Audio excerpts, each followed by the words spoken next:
la-di-da. Hurry up now. Oh, there we go.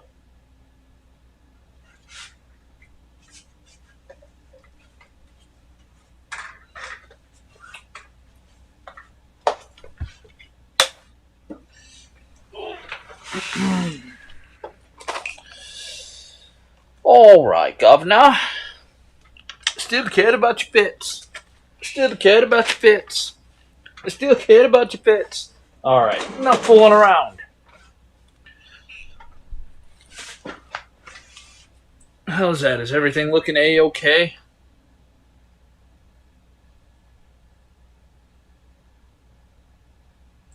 I'm gonna have to make an adjustment.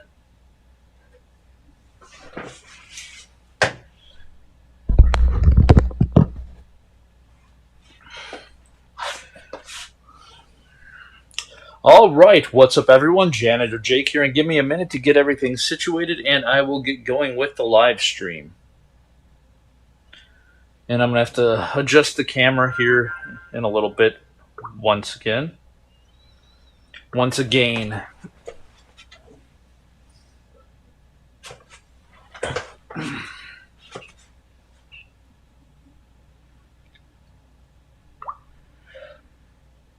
All right, come on now. It's so weird. Every time I turn that camera, it's like it looks like it moves so much, and then it'll like barely do anything. And then other times, I'll move it a little bit, and all of a sudden it's like it just goes crazy and moves a lot.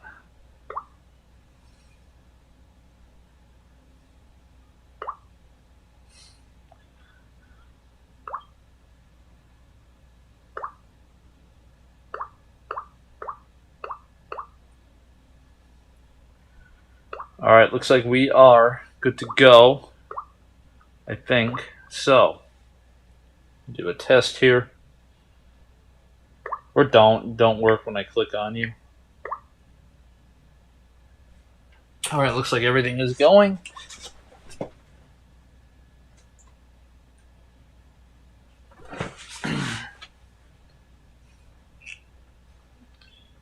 And I will get going with the live stream here in a minute.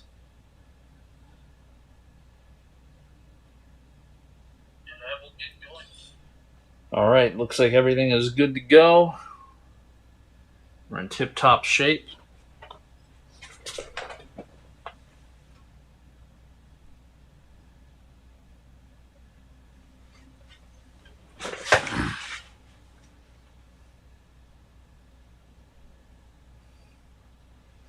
That looks so weird.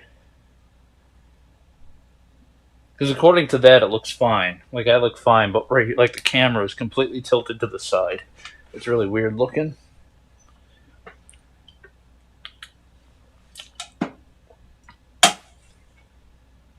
All right. And Matt says, I've never heard of or played this game before. Well, neither have I.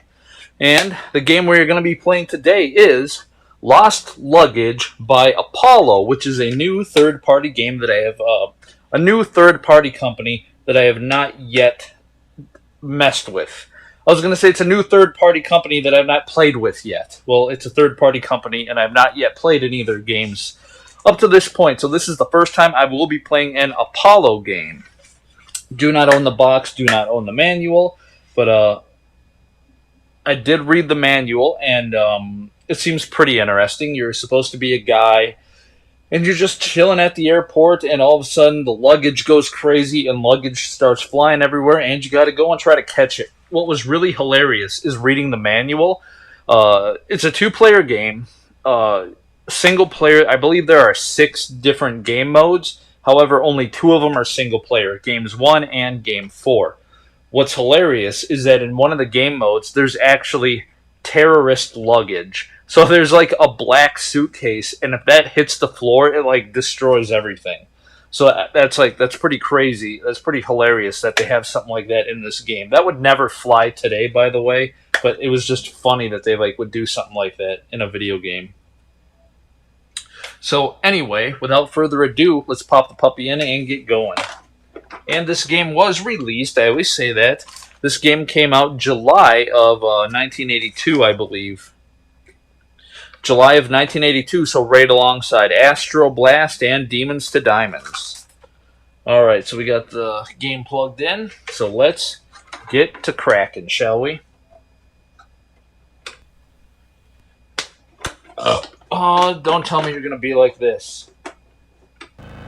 There we go. Look at that. It almost looks like a space shuttle. That's really cool, too, that you get to see the planes coming down and landing.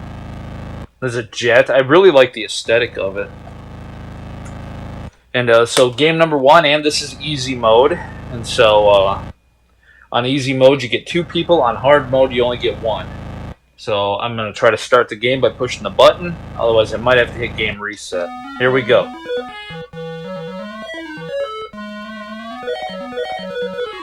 I like that. Holy cow, you move super fast. Whoa, that's crazy. Okay, here we go. Wow, this seems pretty fun. Holy, I kind of like this. I don't know when Kaboom came out. I know a lot of people love the game Kaboom. So every time a plane comes through, so this must be like wave number 2. And right now I don't have to worry about terrorist luggage because I'm on game number 1. Oh, okay, yeah, I'm going to have to definitely be careful with letting it get in between the different characters. This game seems really fun, though. Just from what I'm playing, I like this style of game. And I love that it starts off nice and slow, and then gradually increases in difficulty, and gradually increases in speed. Uh-oh. Holy smoke. Oh, yeah. Oh, that's awesome. Yeah, I forgot about that. They said if you drop luggage, and in the manual they keep calling it unmentionables. They're like, oh yeah, you'll lose your unmentionables. Man. That's pretty funny too. And every time you do it, you lose a life or a suitcase, which is at the lower left-hand side of the screen. You know, and it's hilarious because I said I love how they increase in difficulty, but it's like it just seems like this one really increased in difficulty. And you cannot pick up the clothes after they spill.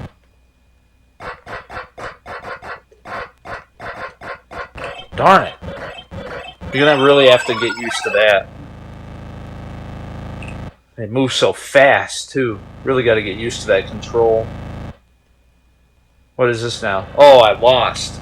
So, lost all my luggage. Only 1,000 points. And apparently after each and every wave, so, like, I believe the articles of clothing, or the suitcases are worth a certain number of points. Like, maybe, I don't remember what the manual said, 1 point or 4 points or something. They're worth a certain number of points. But after every wave, they will increase in point value by 1.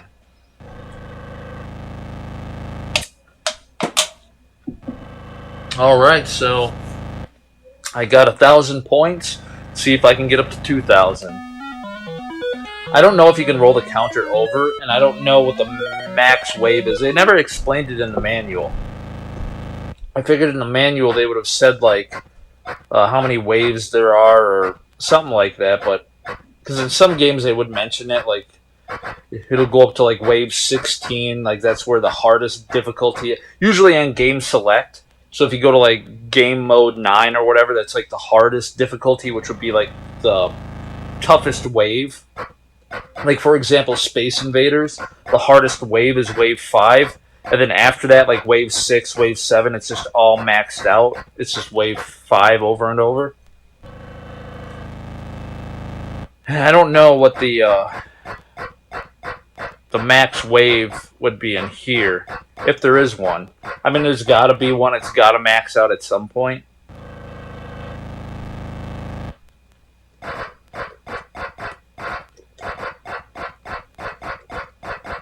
But yeah, you really do have to kind of concentrate just to keep that movement, because everything is so twitchy. Darn it, like that. Like, you can just find yourself just accidentally, like, shooting over stuff. Can't go up any farther than this, too. But one thing I will say I love the music at the beginning. Like, when you start the game off, the sound effects in here are awesome. I love that the airplanes come by indicating when the next luggage shipment is coming in. See, they keep spitting off too much way off at the side like that. It's like right around that wave, like wave number 5. I'll have to count. I don't know if it's wave 4 or 5, but like right there. It just gets super hard. All of a sudden they split, and it's like, I don't know what to do. Because I can't get up any higher than this.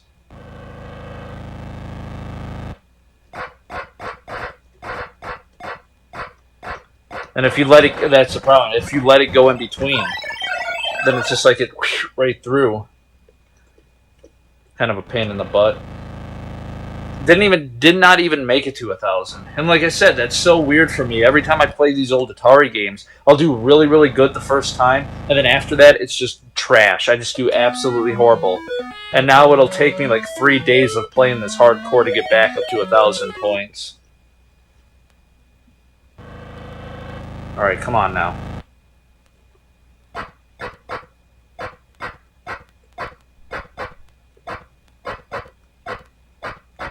But yeah, I'll have to look up to figure out when Kaboom came out. Because I don't even own it. I would like to own it. But I know a lot of people talk about Kaboom being awesome. And so I'm not sure if this game ripped off Kaboom or if Kaboom ripped off other games of this style.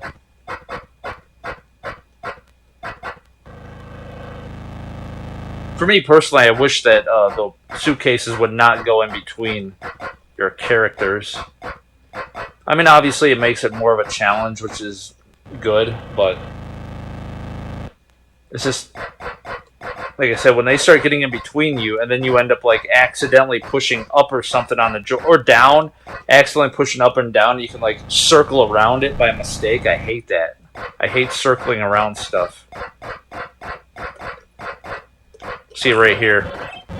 So even if it hits the side, wall, you're screwed. I don't know, too, if you get any extra lives. That's what the suitcases are at the bottom. Pretty much extra lives. I don't know if after a certain number of points you get extra lives. Because I have not yet lost a suitcase. Even though I already lost what? Oh, darn it! Now I lost one.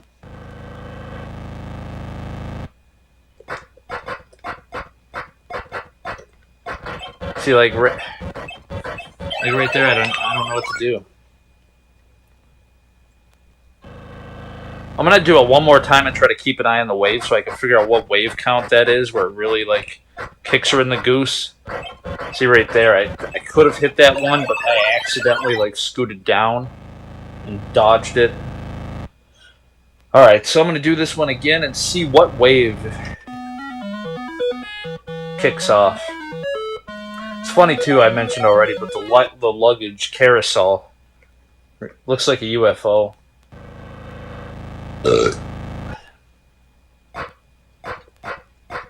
But this is definitely a fun, addicting style game.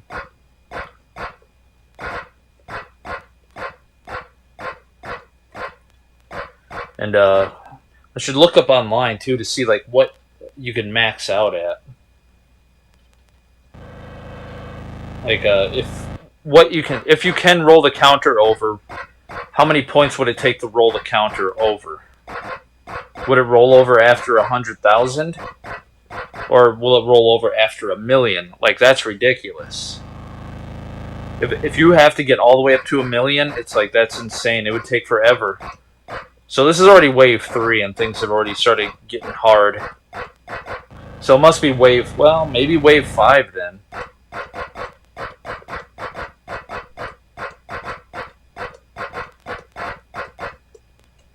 Da da da da. I think that was wave 4. Was that wave 4 or is this wave 5? I don't know if this is wave 5 or 6. Yeah. Screwed that one up. It's funny though, because like I said in the manual, they keep talking about, Oh, the unmentionables, all your unmentionables. And then they like show your the bras and stuff like that. Just hilarious.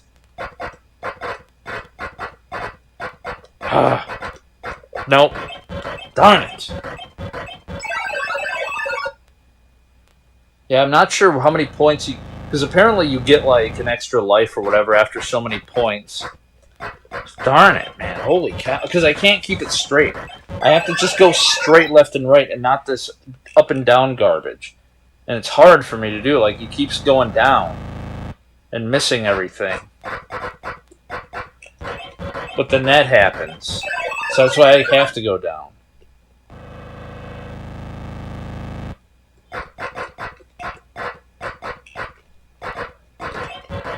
You bugger. Alright, so 1,348 is what I could get up to. Definitely pretty tough. So I'm going to go on. See, game number 2. Wait a minute. Oh, that's weird. So if you die... So right here... That's weird. You cannot... Shut up! That's weird. You cannot change... I don't know what... Well, that's weird. It's like sometimes it changes and other times it's weird. So this is a 2-player game. That's a 2-player game. And here we are with the other single-player game. Now this is where apparently they introduced the terrorist luggage. So this is where things are going to get crazy. Like I said, up to this point, I do not think I've played a game that had like a crazy like song play at the beginning of it. I cannot remember, but I don't think I have.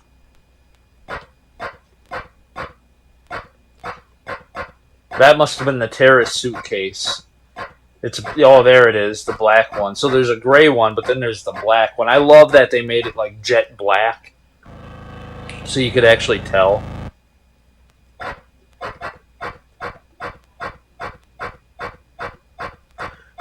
But the terrorist one, yeah, you're not supposed to let that crash. I don't know what happens if you let it crash. It's just game over? Because if I let any of these crash, then it's like... you lose a life. What if I let that one crash? Oh, you lose everything. Yeah, so that's pretty much a game over. Crazy. So if you let the terrorist luggage crash, it's straight up game over.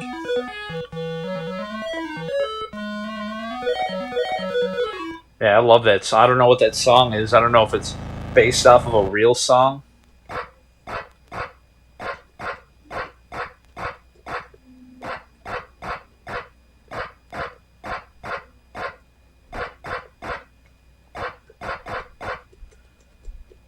Yeah, it's just crazy at how fast they move around.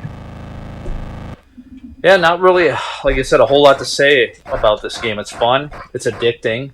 I think it does get a little bit difficult a little too quickly. You know, by wave 4, all of a sudden things go crazy. And the spreading out of the luggage. Like, if they came down like this, it would be fine, but when they kick it off to the side, it's like, okay, fine, adds more to the challenge, but it's like when you're doing 2 of them, it's like, man, that is insane. But it really makes you have to practice. Oh, you do get an extra life. So I got 4 pieces of luggage. Must be every 500 points then.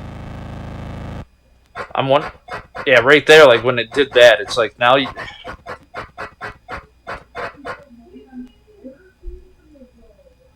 So yeah, it's pretty crazy though. I think. I don't know, I'd have to pay attention. Well, now I got an extra suitcase. So I don't know how many points it is, but something's triggering an extra suitcase. And I don't know what it is, because the manual doesn't explain what it is. Uh-oh. Oh, man! Oh! That was so close. That's funny. It showed a... They should have put like a... I don't know. I was going to say, they should have put like a gun or something in the terrorist suitcase. Because he just had a shirt. Ooh, some white cotton panties.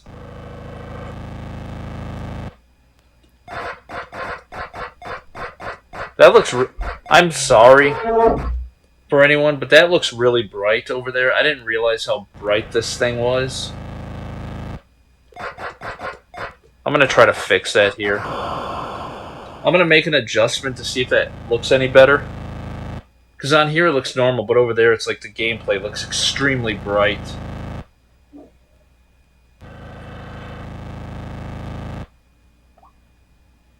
So I'm going to make an adjustment.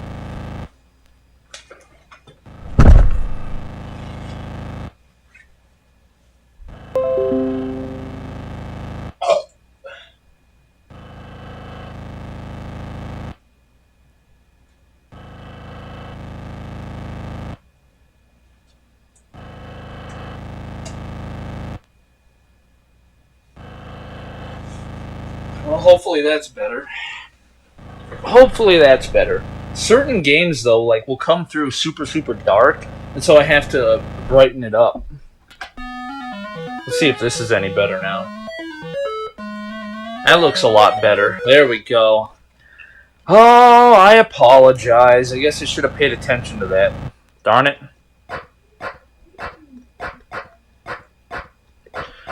So that's kind of cool, though. Like, you know, this is a great game for a single player. I don't really know.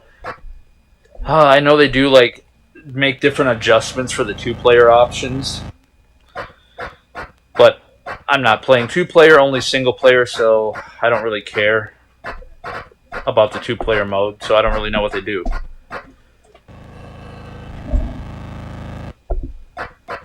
But like I said, for being a single-player game, it's definitely fun, and it seems like they couldn't really probably do a whole lot. That's why they just added the terrorist bag for game number 4, and then I can adjust the difficulty settings and make things a lot harder because it takes away a person, so you can only have one person.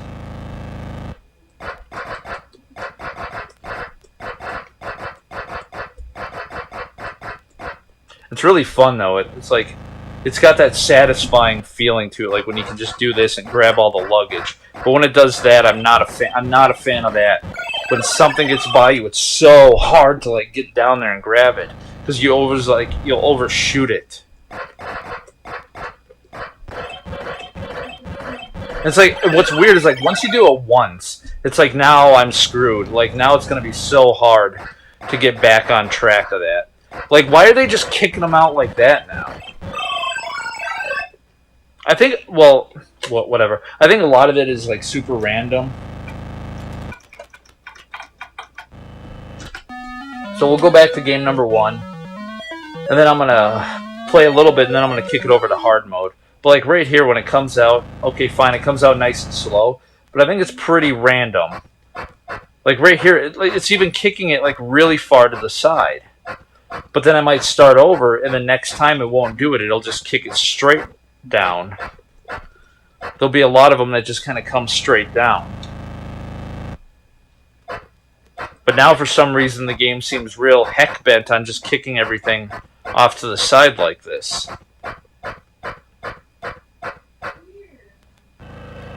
So that's wave 2. Here's wave 3. Like, even wave 3 is getting difficult because of that. Just the kicking it off so far to the side. I wish they wouldn't do that. And this is wave 4. See, already almost... Well, whatever. Yeah, I could definitely make it a lot farther if it just decided... I don't know. I could obviously make it farther if it didn't kick the luggage off to the side like that. Oh, well, that's what makes it challenging. Well, that's fine, but it's like, one day I do like really, really, really, really good, and it's like, well, why? Well, it's because it wasn't kicking the luggage off to the side.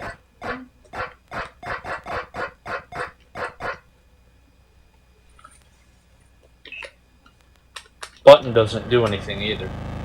Did that move? It looked like whatever that was, the sun or the moon in the background. It looked like it moved. I wonder if it moves after every wave. It does. It moves after every wave. Holy cow. I wonder, that's probably the thing. I wonder if that's the goal. Try to get the moon, or whatever that is, to move all the way across the screen. That'd be crazy.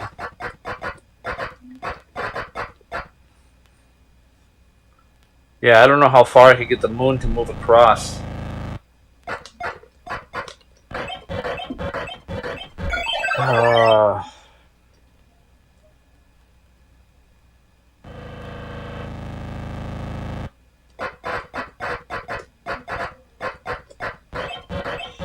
Yeah, it's...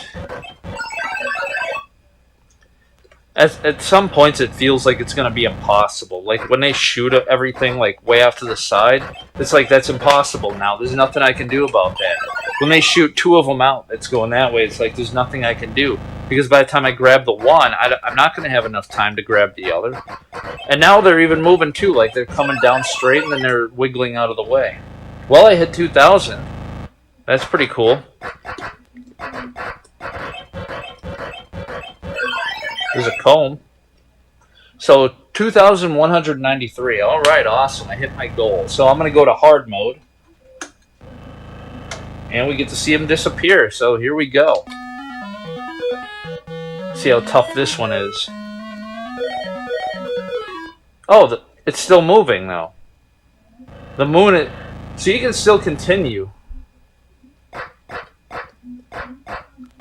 Crazy. So it must just move on its own then, I guess.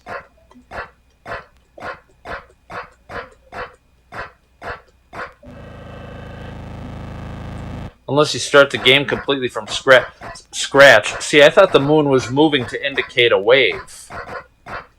Or the sun, whatever you want to call it. But apparently not. Apparently it just moves on its own.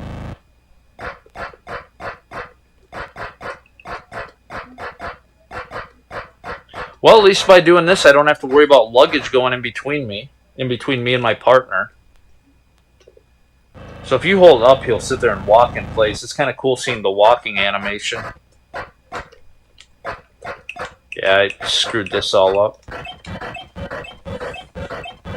Basically, the farther away from the carousel you get, the harder things are going to become.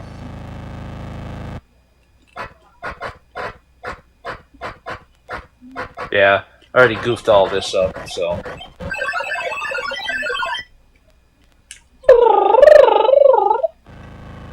I haven't even been paying attention to what's coming out of the suitcases. I should. Holy cow. Yeah, it's definitely adds more of a challenge to it. It's an okay game, it's fun. Like I said, it's got that addicting gameplay to it. Feels very addicting, but the frustration factor is just... It gets a little bit too frustrating too quickly.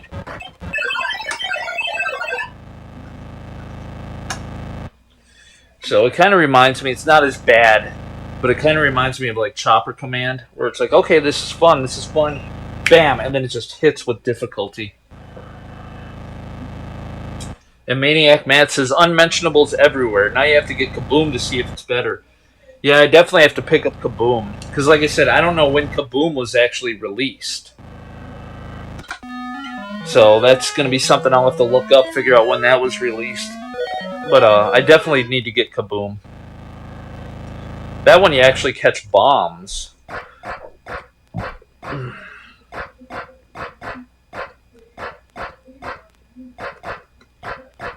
Bob-ombs. How much does Metal Storm go for? Because I know Metal Storm was definitely a more uncommon, rare game. I heard it was pretty pricey. But what's that going for now?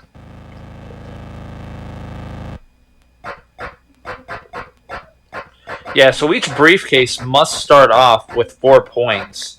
And then after each wave, then it's worth 5 points. And then wave 3, it's worth 6 points. Okay. I'm waiting to see when I get... Well, okay, well, I already got the extra live. So after like 400 points, apparently you get an extra briefcase. Because it's like, as soon as I hit 400, I saw an extra briefcase appear.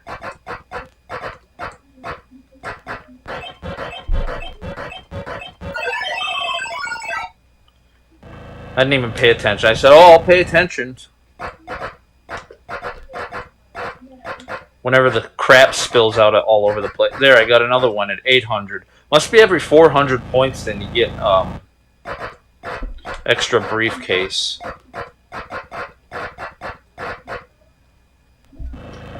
So at 1200 I should get another extra life. So we got it wasn't a shirt. It looked like a shirt, but I don't know what those are called.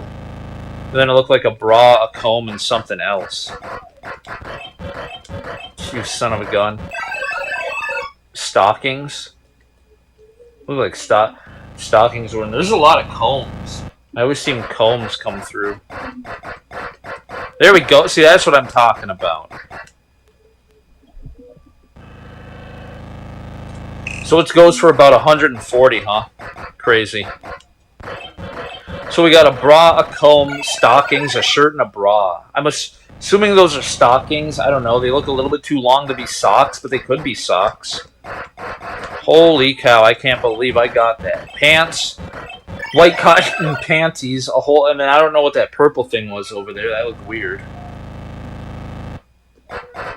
Little tighty whiteys in there too. Son of a gun. There's like a whole set right there. There's like a pants and shirt. Darn it, you bugger. Shoes, there's a pair of shoes. High-heeled shoes.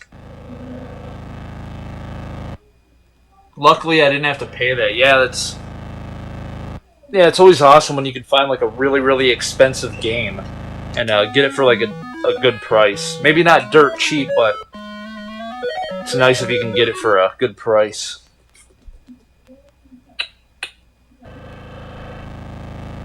They should have used the planes from Air-Sea Battle. Well, it's Apollo, so they could not. Well, I don't know. I was going to say it's Apollo, so they probably could not get the rights to use the planes from Air-Sea Battle since that was from Atari. But then again, I don't think a lot of copyright strike stuff was really happening much when it came to gaming stuff like this.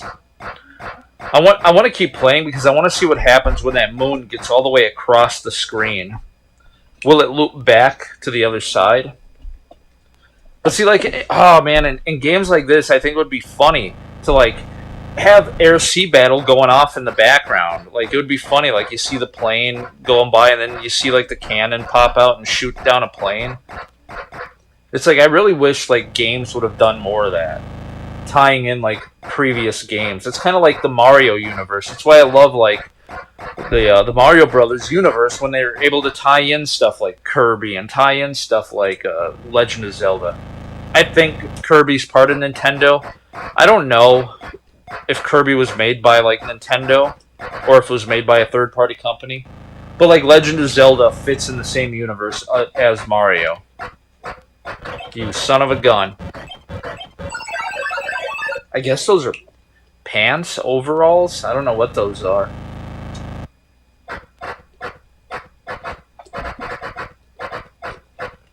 Oh, you bugger.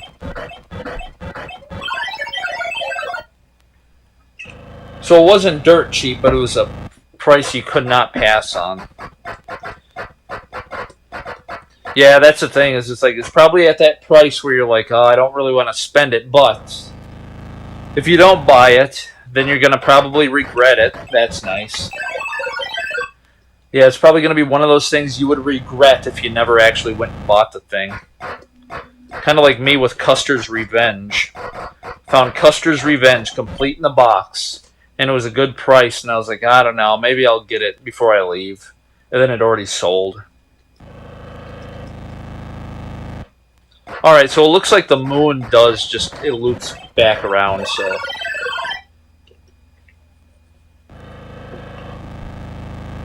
I have to get 1,600 to get an extra suitcase. Or don't give me an extra suitcase. So I don't know. I don't know how many points you get. Oh yeah, you'd have kept thinking about it.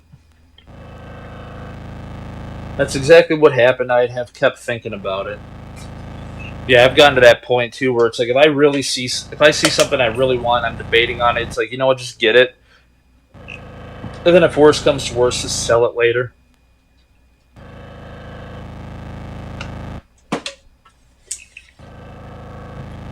Alright, I'm going to give her one more go. And then I'll probably call the live stream here in a bit. The colors of here, too, remind me a lot of the older Atari games with the greens and the browns and stuff like that. Right away, kicking everything off to the side. Thank you. Yeah, if you ever have a chance, you should definitely give it a shot on your Raspberry Pi. Because it does not actually use the... it doesn't use the paddle controller, it uses the joystick.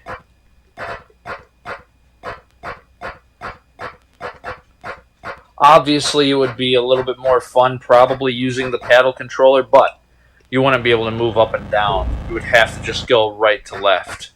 And I think that's the difference. I think with Kaboom, you have to use the paddle controller and you just go left to right. You cannot move up and down, whereas this one allows you to, which actually, to me, makes the gameplay a little bit difficult because all of a sudden, like I said, I'll find myself accidentally going around luggage that I don't want to be going around. It's like, oh, go down and grab it, and you like and circle around it.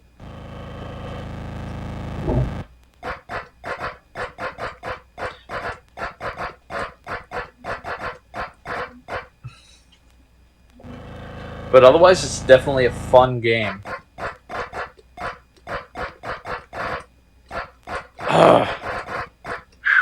Super lucky. I wonder how many lives you can get to, or if you max out at like a certain amount. Oh, you son of a gun! And it took it away. Oh.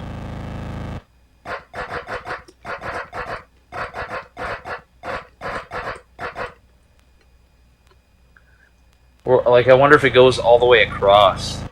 I mean, obviously it would be like super duper hard to pull that off, but I know there's probably people out there on YouTube that have like play this game for 8 hours and just max out their points. Roll the counter over.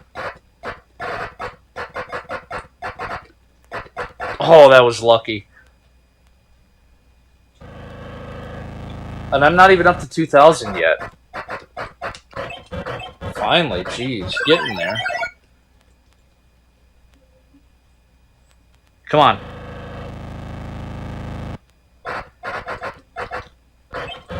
And that's the thing, like, who are these people? Are they, like, part of security, or do they work for the airport? Just catching everyone's luggage? Because it's like, oh no, they're going to the airport and they're dropping off their luggage. They already have their luggage. And you gotta catch everyone else's luggage. Oh, man. That was one thing, I was getting kind of confused, but I think I figured it, well, whatever. I think I figured it out. I was wondering why the waves seem to be getting faster and my points are still pretty low, but I think it's because of not catching luggage. So if I let one piece of luggage hit and I still have lots of luggage out there, so like for example, I think you can max this out. I think you get 100.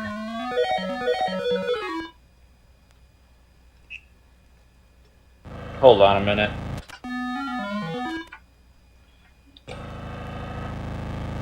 How was Destroy All Humans going? How was Destroy All Humans going? How is Destroy All Humans?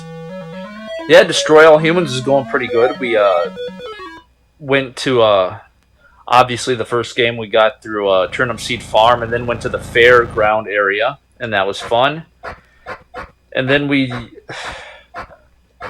made it all the way to the pool party area.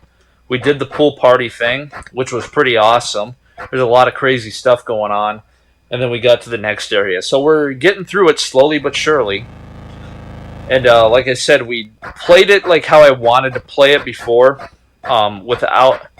I told Chris, hey, we need to just hurry up and get a lot of the missions done. And then once we're done with the missions, we can kind of putz around. And that's the thing. I like doing the missions and hurrying up, especially for the show. Because the putzing around and the screwing around and reading everyone's minds and exploring every nook and cranny takes way too long. But it's fun. Like, that's... Obviously, if you watched part 2, you know what I'm talking about with Joe Bob the Chicken. If you go and read a lot of people's minds, they talk about, oh, he pays attention to Joe Bob more than he pays attention to me. And so, like, you hear about this Joe Bob, makes it sound like some person or whatever, just that's going, like, everyone in a town is going and hooking up with Joe Bob, and then all of a sudden there's a guy talking about Joe Bob, and it's a chicken.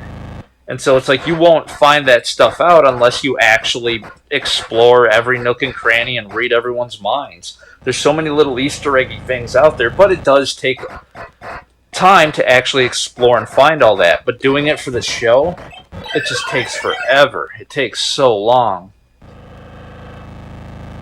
And so that's why I've tried getting it with Chris, where I'm like, hey, let's just go through, complete the missions, and then do a little bit of exploring.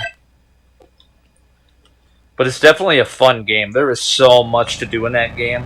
And like I told Chris, it's definitely one of those games. It's really hard to play like on a show and to play with like other people. It's a game you'd have to sit down by yourself and just really take your time, because like you can go into the archives and like find like a bunch more stuff, like unlock hidden content and stuff. Super fun game, and I totally recommend going and picking it up, especially if it's still dirt cheap. Like, I think a while ago you could get it for like $10. I don't know if it's gone up in price now because of the re-release or because of the remake. It might have gone up in price now.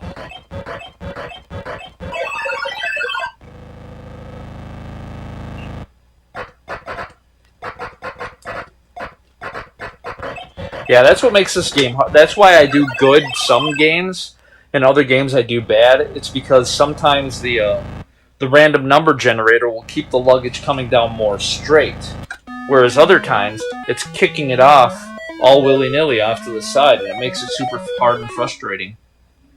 Number 2 is supposed to be way better, huh? Yeah, I really, really need to get number 2, Destroy All Humans 2, to see if the obviously see what the storyline is. And then I want to get the one for the Nintendo Wii as well. I don't know if that's any good. And then obviously pick up the remake. But I know coming up real soon we're going to have to do the Tony Hawk games in anticipation and in celebration of the Tony Hawk remake. Tony Hawk 1 and 2 remake. And I did not know what to play for like our new episode. Chris came over and filmed the other day, and I was like, we need to do a new game. Like, I can't just keep doing like parts all the time. We need to do something new.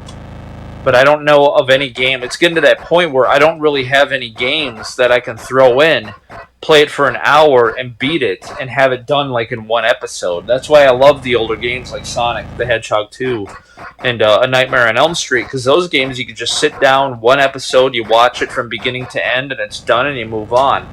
But now I'm getting to the point where the games are either way too hard, and it's going to take forever to actually do, or they take forever. They're too long. They're either way too difficult or they're way too long. Oh my gosh. You know, games like Dragon Spirit, I would love to play through and beat that. It's just, I think it would be way too difficult for Chris. And so, and I mean, it's even difficult for me. And I have to practice it in order to obviously get better and be able to beat it.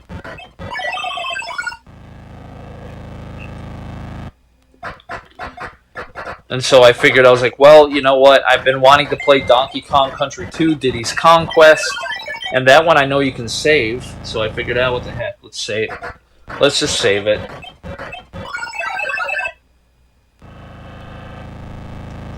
You picked a hard game.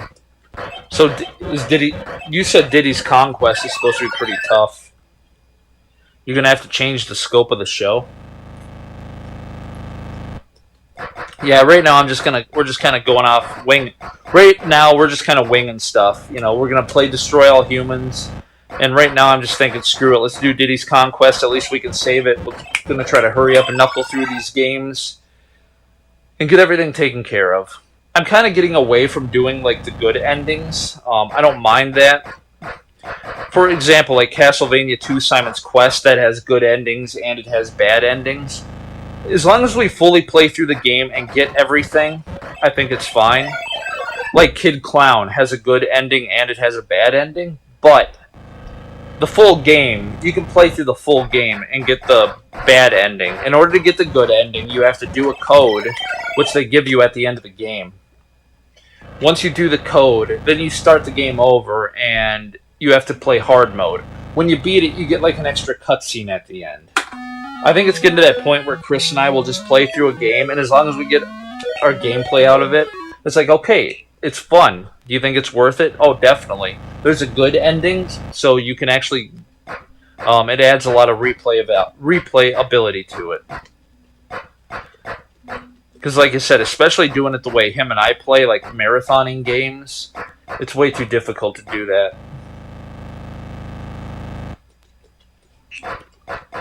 It is.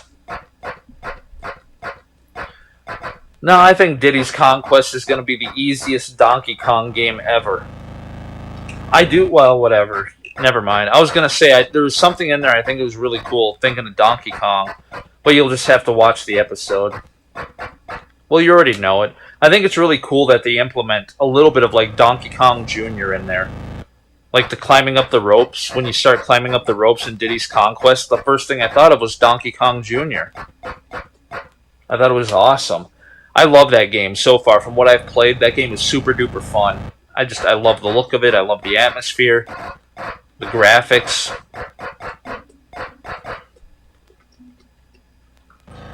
But, and that's the other thing too. I mentioned with Chris that I said if things get kind of ridiculous and they start getting really hard and Chris just starts dying, then I think it'd be funny. I'm just going to be like, alright, give me the controller. Because number one, it just makes it funny for the show. It's like all of a sudden you see Chris, like a marathon or a montage, die. And then it cuts and I'm just like, give me that thing. And then I take the controller away and then I go and I beat the stage. You know, like stuff like that I just think is pretty funny. And not only is it funny, but it really does help the show. Like if Chris is struggling, it's like, alright, we're working together as a team, give me that so I can get through it then. And then we actually do move onward. Because maybe the same thing would happen to me. I might be playing a stage, be struggling with something, get burnt out, and then just give it to him, and maybe he could go through and beat it.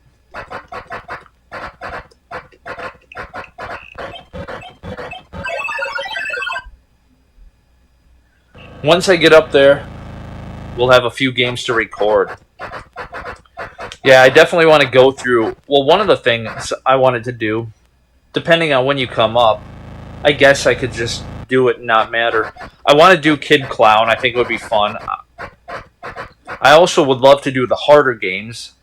Like Kid Clown, I just want to beat with you anyway. But I thought it'd be cool to do Dragon Spear because you're already familiar with it, and apparently you've already beaten it. And so doing Dragon Spirit will be cool, but I don't know what games you're bringing up. But another game that I've been wanting to play ever since we traded it was Ghost Manor. I always thought that'd be awesome to do for like a Halloween episode. Like what am I supposed to do there? Just shut off. When do you plan on coming up here? I don't know. 5 years from now. Oh, you bugger. Almost to 3,000. But yeah, like I said, I wanted to go through Ghost Manor, but I wanted to specifically save that one for a Halloween episode, or at least for October. I would love to get Halloween and actually play that on the show and upload it on Halloween. I think that'd be awesome. But that game's a little bit pricey, too. I think complete. I found one complete copy, and it was like $550. Once the baby is good to travel that far.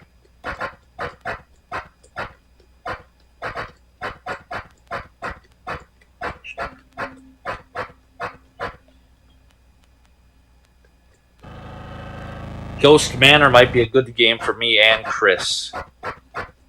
Fine, be that way then. Tack with you. Chris and I will do Ghost Manor. I want to do Ghost Manor and Haunted House too, but that's the thing. It's like I sit there and think about it. I'm like, I'd love to do Ghost Manor for Halloween, and then I'm like, oh, I'd love to do Haunted House. We'll do them both. Well, that's the problem. I don't want to do them both, and then all of a sudden next Halloween comes. It's like, well, now I don't have anything, and then it's like, well, now I got to save it. Well, maybe Chris and I will do like Haunted House or something this October for an American Gaming Geeks episode. Because at least that one we could beat.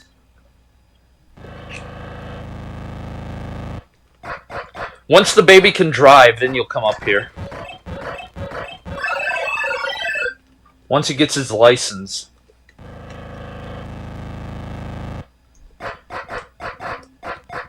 See, that's what I like, when it comes more straight down. Quit kicking it off to an angle. What if I hold the button? Aw, you idiot.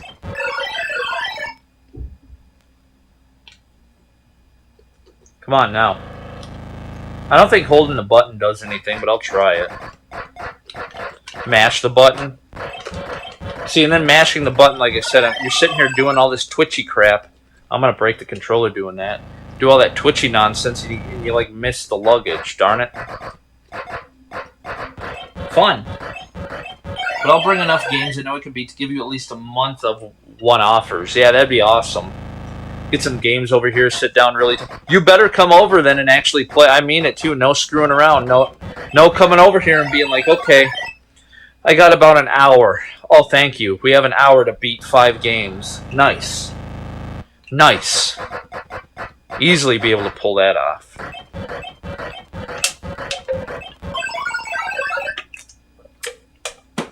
Get some food, get some drinks, and come over here. And actually, I like that though. You don't have to hit game reset, you just push the button.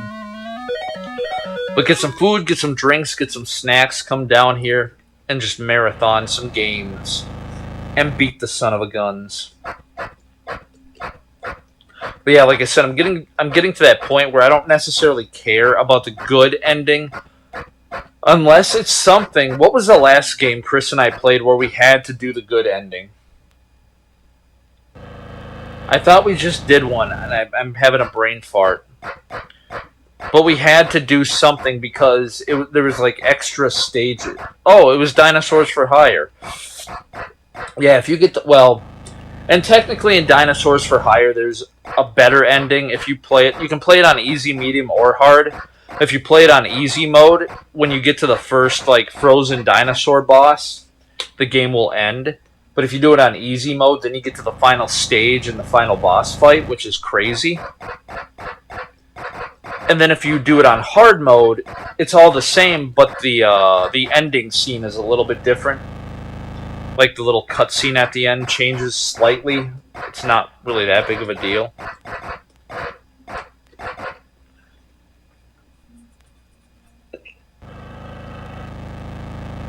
I've never done that. Come on!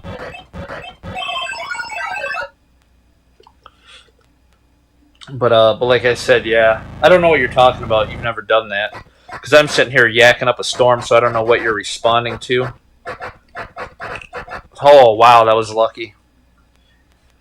But yeah, like I said, doing the games... We don't... So if you have a game like Rockboshers, for example, we played through that whole thing.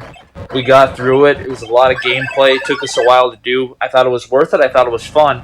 And we did not get the perfect good ending. It's like, well, definitely adds replayability to it. But if it has like extra scenes, like Dinosaurs for Hire, we kind of had to, because there's a completely different stage we would have missed out on had we not done medium or hard.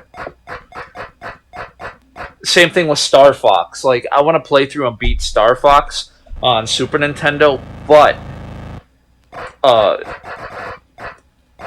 you miss out on, like, if you just do level 1, you miss out on the extra planets and stuff from level 2 and level 3. So Star Fox is going to have to be where we go through level 1 and level 2 and level 3. And we're going to have to, like, 100% complete it. Plus, there's, like, crazy stuff like the black holes. Like, there's a black hole and there's, like, a Twilight Zone area. It's like, we got to obviously show that off. But that game is pretty tough. First time playing through level 1, I was able to beat it. But, man, level 2 started smoking me. I had a really tough time with level 2.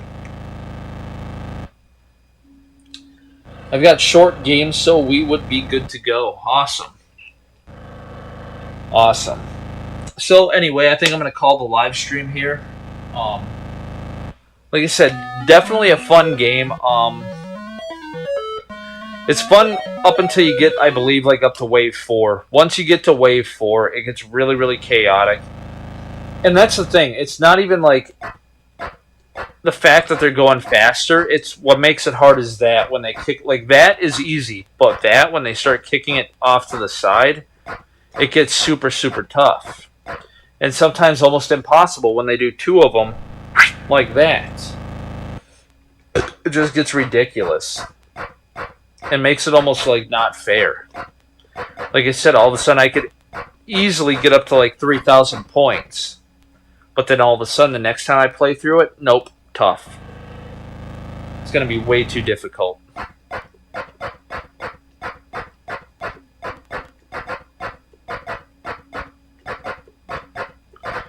And you can't even like stop either. Like, okay, stop, go, okay, pay attention, okay, what's going on? You have to just constantly be going like crazy.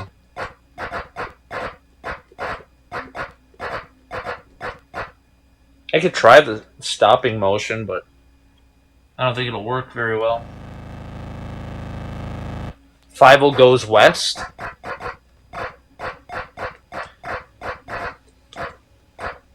Son of a gun. You need to do a Janitor Jake review for 5-0 goes west. Why is that? 5-0! I remember that commercial. 5-0! I think I watched that movie once, maybe, when I was a kid. I remember, like, bits and pieces, but not a whole lot. Isn't that the one with Dom DeLuise? And they're like a dog or something? And somebody talks about having a lazy eye. They're like, give him the lazy eye. What's hilarious is mostly I'm only familiar with 5-0 Goes West. Specifically from previews. Like from watching, I think the movie was Little Giants on VHS. And I think they advertised 5-0 Goes West. And so like because we used to watch Little Giants all the time, I remember the commercial. Oh, you have it on Super Nintendo? Gotcha. SNES. Yeah, I need to hurry up and get Bubsy 3D done. Because that was the thing, I had a production meeting with Chris and we talked about a lot of stuff. And what we plan on doing for this fall, September. We're going to treat September like a fiscal year. So hopefully in September we'll really get things kicking in the goose. That's like Chris has been uploading a lot of Over Think Tank stuff, and if you noticed, it's old. Like all those episodes are from like 2016, because obviously like my expressions are very monotone and like not animated at all. Yeah, the lazy eye thing is, like I said, I recognize it more from the previews. I don't really remember watching the movie though. But yeah, we definitely have some stuff we want to do, so.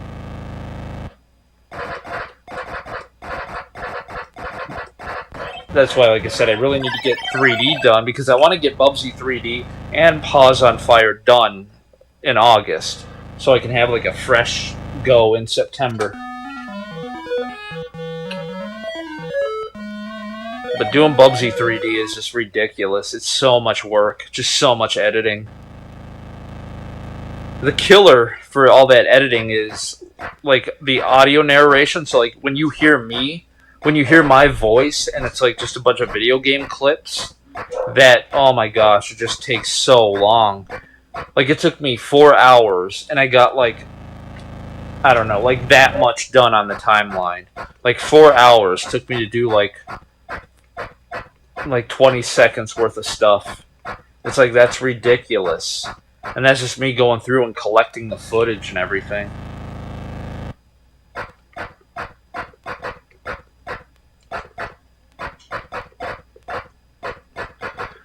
And one of the things, too, that I wanted to do with Chris, new Overthink Tank will be nice. Yeah, that's why Chris is cranking out all this stuff.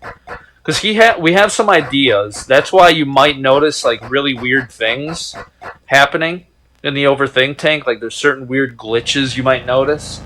where like Chris will be talking, and then it cuts to me, and you hear my voice, but like my mouth isn't moving.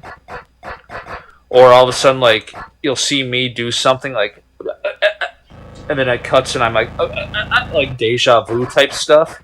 So something's coming up, but we got to get that stuff going, and then Chris is going to be doing stuff, and then hopefully by, well, I told him September, but we have a specific date in mind that we're going to try to get this stuff going, and hopefully by mid-September, episode 0, Nudge Nudge Wink Wink, will be out, and then we can finally start cracking down on the newer stuff. OTT! OTT!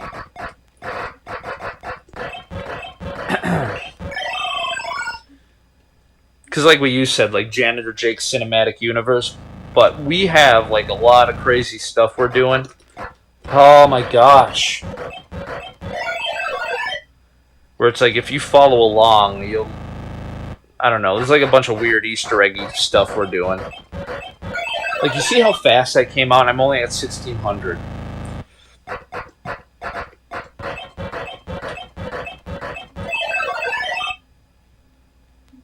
Channels have a little steam right now, too.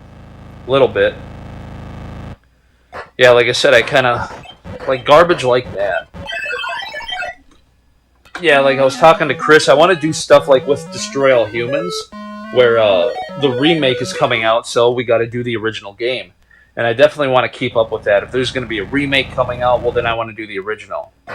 Obviously, Tony Hawk, I want to do the original too. And it would be tough, but with Battletoads coming out, I want to do the original. I don't know if I'd be able to. It would take a lot of practice for me to beat it, and Chris would obviously have one heck of a time beating that thing. But I would like to do Battletoads.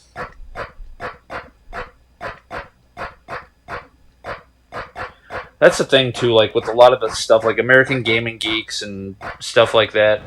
It was, I want to play games that I grew up playing, and I want to play the stuff for me, because I'm obviously the artist. I'm the starving artist, right? So I want to do stuff that I like. Same thing with Janitor Jake. I want to talk about the weird stuff. I want to do the Lost Boys reviews, and I want to review the Trinity movies, and I want to talk about Mazes and Monsters and all this really weird, obscure movies, and talk about Bubsy and all these weird games and the stuff that I grew up with. And Chris is kind of the same way, but I've gotten to that point where it's like, you know, I'm sick and tired. I've done the starving artist thing. Now I'm kind of like, okay, I'm getting sick and tired of being the starving artist. Now I just want to sell out and start making it big. So then by the time I make it big, I can have a full run of being popular and being big, and then maybe after a while, I can be an artist and do what I want and not necessarily starve. It's like, okay, I don't have to be a starving artist. Now I can just be an artist. Oh yeah, you've watched the speedrunners that have helped you out with a lot of those games?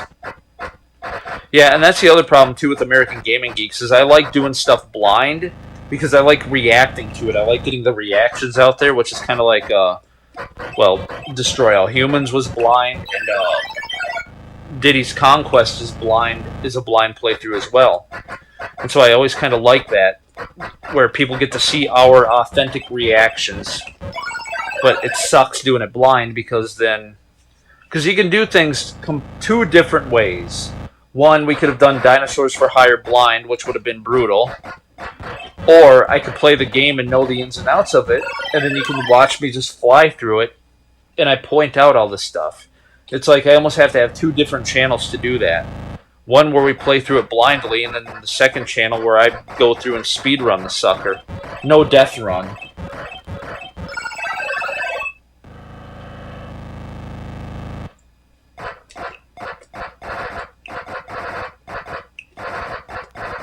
That's what I'm talking about. Those games lend to the better NES games need what? Need some idea.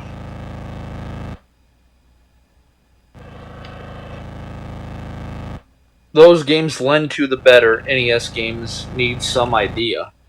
Okay, whatever that means.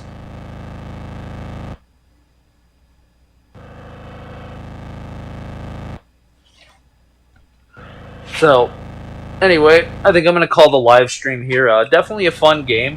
Never played a game by Apollo up to this point. I don't even know. Maybe this was the start of Apollo. Because right after that, I have another game by Apollo.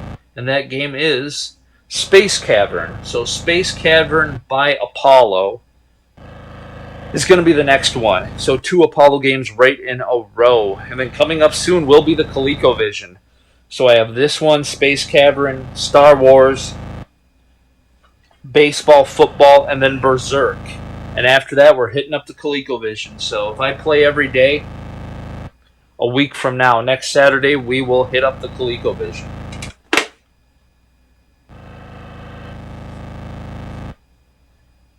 Oh, don't do the NES games blind.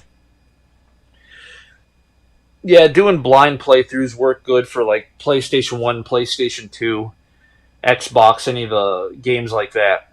Destroy All Humans, Turok Evolution, Halo, Skyrim, Halo, hopefully soon. Games like that, obviously we can do blind. But yeah, like Dragon Spirit blind, there's no way. Because even when I played Contra, it took me like a few days before I was able to beat Contra. And even Dragon Spirit, I have to practice that a few times. I guarantee if I threw in Dragon Spirit and played it again, I would die quite a bit. I'd have to get used to it again. But yeah, definitely bring up some games. Hopefully we can fly through them and beat them. And then I will have enough footage for the American Gaming Geeks. So with that being said, I think I'm going to take off. So Matt, thanks for hitting up the chat, and thanks for watching like usual. But I think I'm going to skedaddle. And next on the list, hopefully tomorrow, I will be able to play through Space Cavern, and we will get that rocking and rolling. Like I said, Diddy's Conquest Part 1, that's already edited, but I'm waiting, at least give it a few days before I will upload it to hopefully get Destroy All Humans Part 2 a little bit more views. So, with that being said, I'm going to take off. So whatever, I'm Janitor Jake, and I will see everyone next time.